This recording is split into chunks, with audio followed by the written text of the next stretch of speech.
Bonjour à tous et à toutes et je vous retrouve aujourd'hui pour la deuxième partie du point lecture. J'ai cette fois-ci 5 livres à vous présenter, voilà, dont une bande dessinée. Donc on va commencer tout de suite. Premier livre que je vous présente, il a fait beaucoup parler de lui, il s'agit de Phobos, le tome 1 de Victor Dixon, paru à la collection R Robert Laffont, donc au mois de mai-juin dernier. Ça n'a pas été un coup de cœur, mais néanmoins ça a été une bonne lecture. Donc c'est l'histoire donc dans un futur plus ou moins proche. Les États-Unis ont été très endettés. C'est un parti ultra-libéral qui a pris le pouvoir et qui a choisi de vendre un peu toutes les grandes sociétés publiques de l'État au privé, dont la NASA. Donc l'exploration spatiale revient maintenant à une société privée, donc Genesis, qui a décidé d'organiser une télé-réalité sur Mars. Donc clairement, le but de cette télé-réalité, c'est de faire de l'argent. Ça, c'est directement assumé par la production. Et donc le principe, c'est d'envoyer 6 filles et 6 garçons, chacun dans une capsule séparée, mais qui seront rattachés une fois leur trajet, enfin, une fois arrivés en orbite, en fait, autour de la Terre. Ils seront rattachés à une espèce de module spatial qui sera séparé par une cloison. Et pendant tout le temps que va durer, pendant les... Je ne sais plus si c'est combien de temps dure leur voyage en fait. Enfin, pendant les mois que vont durer leur voyage, ils vont avoir droit à des séances de speed dating face caméra en fait, où ils vont un par un en fait se rejoindre au niveau de la cloison qui sépare les deux modules, cloison en verre, enfin transparente, et donc ils vont pouvoir avoir des séances de speed dating pour réussir à faire des couples qui s'agencent correctement. Et une fois qu'ils arriveront sur Mars, ils pourront enfin se marier, s'installer ensemble et commencer à peupler Mars. Donc voilà, c'est un peu le principe de base. Très vite on va se rendre compte qu'il y a des histoires un peu louches dans cette histoire de Genesis qui n'est pas si blanche que ça. Enfin, on s'aperçoit qu'il y a des grosses combines et que... Je vais essayer de pas trop vous en dire. Que peut-être que le voyage n'est peut-être pas si sûr que ça. Donc voilà, il va y avoir tout plein de rebondissements, tout plein de magouilles, tout plein de personnes qui vont disparaître, qu'on va faire disparaître. Voilà, et des enjeux économiques, mais des enjeux aussi politiques. Donc voilà, vous avez... l'intérêt de ce livre, c'est que vous avez plein de points de vue. C'est un roman qui est très cinématographique. Quand vous le lisez, vous avez l'impression d'être dans un film ou dans une série télé. Vous êtes vraiment... c'est une succession de plans en champ, en contre-champ, etc. Vous voyez les coulisses, vous voyez ce que voient les gens à travers leur poste de télévision. Vous voyez aussi le point de vue des participants à la télé-réalité quand ils sont pas face caméra mais pendant leur période de pause en fait dans leur vie privée. Enfin voilà, c'est vraiment super bien pensé.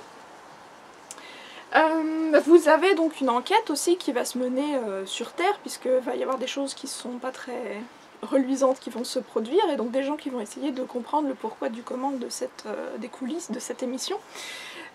Voilà, donc globalement c'est franchement sympa. Le seul hic que j'aurais eu à souligner sur ce livre, c'est que il n'y a pas de narrateur dans ce roman. Et la seule chose que j'ai trouvée assez bizarre, c'est que parfois les personnages prennent le rôle du narrateur. Donc ils vont vous faire parfois des monologues d'un bon paragraphe pour vous expliquer des détails techniques et scientifiques, comme s'ils se parlaient entre eux et qu'ils s'expliquaient ça l'un à l'autre. Or, c'est pas crédible 2 secondes, en fait. C'est-à-dire que les gens dans la vraie vie, je pense, ne passent pas leur temps à s'expliquer des choses comme ça, sachant que les personnages qui sont autour d'eux sont censés le savoir aussi. Donc en fait c'est une explication qui est plus destinée au lecteur que aux personnages eux-mêmes. Donc voilà, c'est peut-être la seule chose qui m'aura un peu gênée. Mais globalement c'est franchement sympa, ça se lit, c'est assez addictif. Chaque chapitre se termine un peu dans un mini cliffhanger en fait qui vous force et qui vous pousse à vouloir savoir ce qui va se passer plus tard. Donc vous continuez encore à lire et encore à lire et encore à lire, donc vous avalez le livre assez rapidement. voilà, donc très bonne saga en perspective. J'ai ensuite lu un livre très étrange parce que je n'ai pas l'habitude de lire ce genre de roman. C'est un... Je ne sais pas si on peut appeler ça un classique, mais en tout cas, bon, c'est un livre qui a fait ses preuves déjà. Donc il s'agit de Dora Bruder de Patrick Modiano. Patrick Modiano qui a été sacré prix Nobel de littérature en 2014. Donc voilà, c'était bien que j'apprenne enfin à connaître les grands noms de la littérature française. Donc c'est un roman que j'ai beaucoup annoté, qui nous parle d'un... Enfin c'est lui en fait qui raconte directement cette histoire et qui nous raconte sa recherche en fait. Un jour il est tombé sur une annonce dans un vieux journal une annonce de recherche d'une jeune fille en fait qui était disparue, donc Dora Bruder. Et donc il a commencé à mener l'enquête, à aller voir où sa famille habitait, à aller chercher un peu qui était cette jeune fille, d'aller trouver son acte de naissance, d'aller voir où est-ce qu'elle avait fait ses études, comment ses parents aussi avaient émigré en France, puisque c'était des Polonais je crois. Enfin bref, ils venaient de l'Europe de l'Est. Voilà, donc forcément avant la Deuxième Guerre mondiale, donc une famille de juifs, voilà, de juifs d'Europe de l'Est qui est arrivée en France. Et donc, au travers de l'histoire de Dora Bruder, donc Patrick Modiano nous raconte un peu quel était le destin de milliers de juifs en France, qui soient français de souche ou qui soient immigrants de l'Est de l'Europe. Comment est-ce qu'ils ont réussi à s'adapter, comment est-ce qu'ils vivaient au quotidien, voilà, depuis la fin de la Première Guerre mondiale jusqu'à quasiment au début de la Deuxième. Comment est-ce qu'ils ont vécu l'arrivée des nazis en France, le changement voilà, avec le régime de Vichy, etc., la radicalisation du gouvernement. Quel a été le destin surtout des enfants, certaines institutions qui les ont protégés, qui les ont cachés, etc. Donc franchement c'est très intéressant. Et en même temps, Patrick Modiano qui fait parfois dans certaines situations, qui arrive à trouver des parallèles avec sa propre vie, avec la vie de son père, etc. Par des quartiers qu'il a fréquentés lui aussi, par voilà, des choses qui se sont passées, des événements qui se sont passés, qui ont été importants dans sa vie, dans la vie de ses parents, dans la vie de sa famille, et qui parfois recoupaient la vie de Dora Bruder. Donc ouais, c'est vraiment très bien écrit. Voilà, faut prendre ça comme un espèce de livre qui vous laisse vous emporter à la réflexion, etc. C'est aussi une très belle visite de Paris en fait, de tous les quartiers de Paris, etc. Dans l'époque de la Seconde Guerre mondiale et puis après dans les années 60, etc. Donc franchement, c'est un très beau livre. Je vous le conseille, en plus de ça il est très court. Les chapitres sont très courts également, donc ça se lit vraiment très rapidement. Il fait même pas 150 pages. Voilà, donc si vous avez envie de découvrir Patrick Modiano, je pense que Dora Bruder c'est franchement pas mal. Voilà, donc très bon livre. J'ai ensuite lu un autre livre qui n'a rien à voir cette fois-ci, La Terre brûlée, donc le tome 2 de la saga L'épreuve ou le labyrinthe, parce que ça a été rebaptisé avec la sortie du film, de James Dashner aux éditions Pocket Jeunesse. J'avais adoré le tome 1. Le tome 1, super, génial, magnifique, je l'avais marathonné en 2 jours, c'était plié, et j'étais complètement dedans. On retrouve toujours les caractéristiques, ce que j'avais aimé dans le tome 1, donc dans La Terre brûlée, à savoir que les chapitres sont très courts, que l'auteur a un don vraiment pour vous faire lire un chapitre sur un autre, etc. Voilà, de finir ces chapitres en mini cliffhanger aussi, pour vous voulez absolument savoir ce qui va se produire par la suite. Donc c'est à peu près ce qui se passe ici, à la seule différence que clairement le rythme que j'avais adoré dans le labyrinthe et qui était vraiment très soutenu, voilà, vous étiez emporté par l'action, par les péripéties et les rebondissements. Là j'ai eu du mal. Alors tout le monde n'a pas eu ce même ressenti par rapport à ce livre, il y en a qui l'ont bien apprécié, il y en a qui l'ont adoré aussi. Moi personnellement, donc c'est un avis personnel, comme toutes ces vidéos booktube, ça n'engage que moi, j'ai eu du mal parce que j'ai trouvé que l'action était un peu plus plate, que parfois voilà, on n'avait pas de réponse, on avait encore plus de questions et encore moins de réponses, donc pour un tome 2 sur une trilogie c'est quand même un peu dérangeant parce qu'on aimerait pouvoir au moins commencer à en apprendre un peu. Voilà, donc c'était compliqué. En même temps l'environnement était pas le même, voilà, le labyrinthe c'est fini, maintenant ils se sont livrés à eux-mêmes dans une espèce de ville post-apocalyptique ou carrément apocalyptique tout court parce qu'ils sont encore dans la catastrophe, hein, en plein milieu. Enfin voilà, les conditions climatiques sont horribles, c'est la fournaise, hein, clairement, ça a tout grillé, voilà, les éruptions solaires ont tout grillé sur Terre. Et donc ils se retrouvent confrontés à plein de choses très étranges, et notamment aux fondus, ils s'appellent ça comme ça, donc les personnes qui sont contaminées par la braise, et donc qui commencent petit à petit à devenir des zombies vivants, et qui perdent complètement la boule. Donc voilà, ils sont confrontés à ça, et ils ont un temps imparti en fait pour rejoindre un refuge, donc traverser plus d'une centaine de kilomètres ou quelque chose comme ça, à travers plein d'éléments complètement déchaînés, de fondus qui veulent leur faire la peau, etc. Une ville complètement détruite. Voilà, donc ouais, moi personnellement j'ai trouvé que c'était un peu lent parfois. Il m'a fallu attendre au moins le premier tiers du livre pour pouvoir enfin retrouver un peu ce sentiment voilà, de rythme qui commençait à avancer. Et après, au deuxième tiers du livre, ça a commencé encore à redescendre, donc je ne sais pas. Maintenant j'attends de voir le film.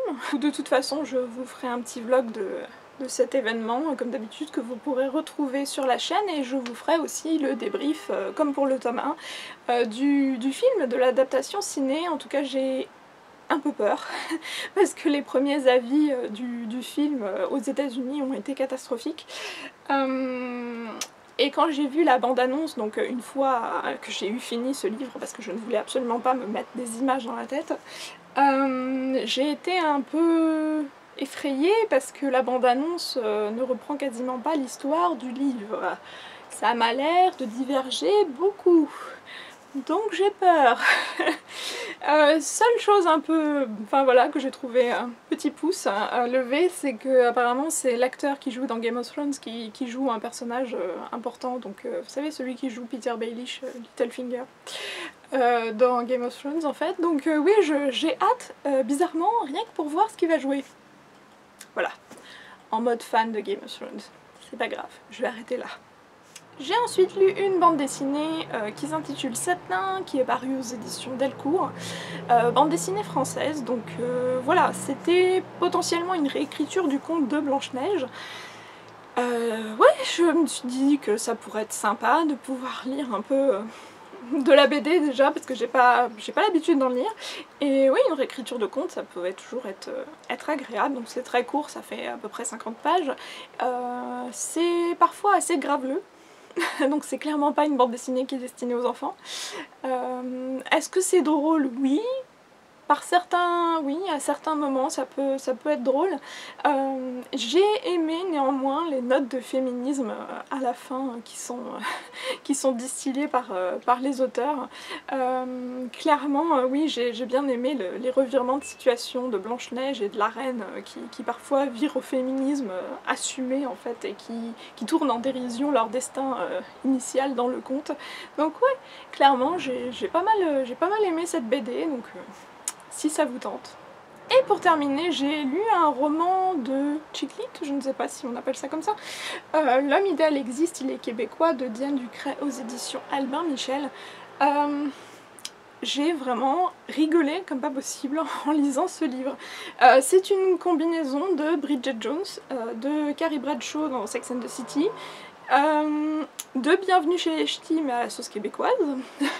Donc clairement oui, c'était super sympa et vraiment très marrant.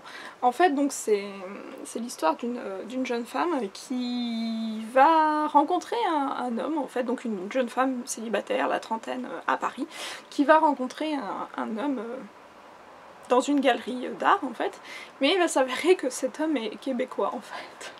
Donc ils vont à peine avoir le temps de faire connaissance que cet homme va repartir au Québec.